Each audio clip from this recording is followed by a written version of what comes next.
Today saint of the day of February 10 is Saint Scholastica, first Benedictine nun, lived between 480 and 543. A native of Nursia, she was a very docile disciple of her brother, Saint Benedict, with whom she vied for perfection of holiness, in learning the wisdom of the heart, so much so that she is said to have bested even her brother in charity.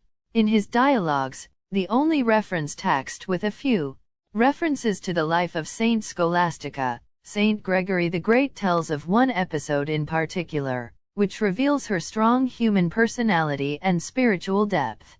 According to reports, Scholastica, daughter of Eutropius, descendant of the ancient Roman senatorial family of the Anisaii, and of Claudia, who died immediately after giving birth to twins, was sent to Rome at the age of 12, together with her brother, both of whom were deeply disturbed by the dissolute lifestyle that prevailed in that city.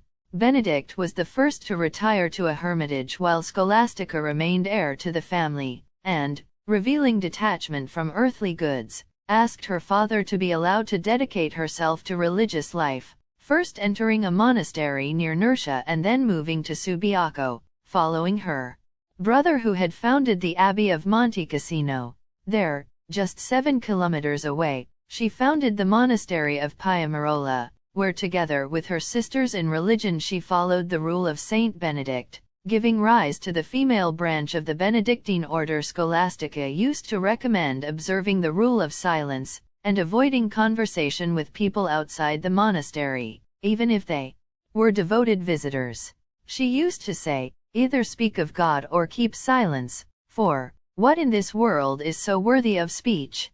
Of God, Scholastica loved to speak above all with her brother, Benedict, whom she would meet once a year. The place of their spiritual talks was a little house halfway between the two monasteries. Gregory tells that in the last of these meetings, dated February 6, 543, shortly before her death, Scholastica asked her brother to continue the interview until the following morning, but Benedict opposed her, saying it would break the rule.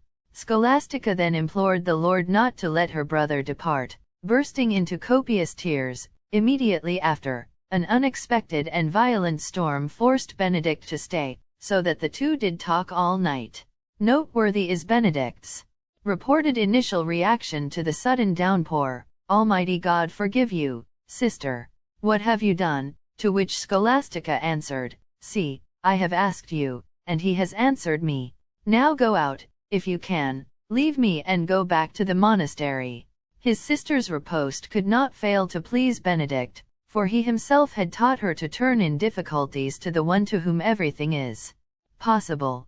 3 days after this meeting, according to the story of Gregory, Benedict was informed of his sister's death by a divine sign. He saw his sister's soul ascend to heaven in the form of a white dove. He then desired to bury her in the tomb he had set up for himself and where he too would be buried, a short time later. As their minds had always been united in God, in the same way the bodies were joined in the same sepulchre. Those who arrive today, after 15 centuries of history, to the majestic Abbey of Monte Cassino, will live the emotion of being before of the tomb of the holy brother and sister, guides to an unbroken chain of God-seekers down through the centuries and into the future.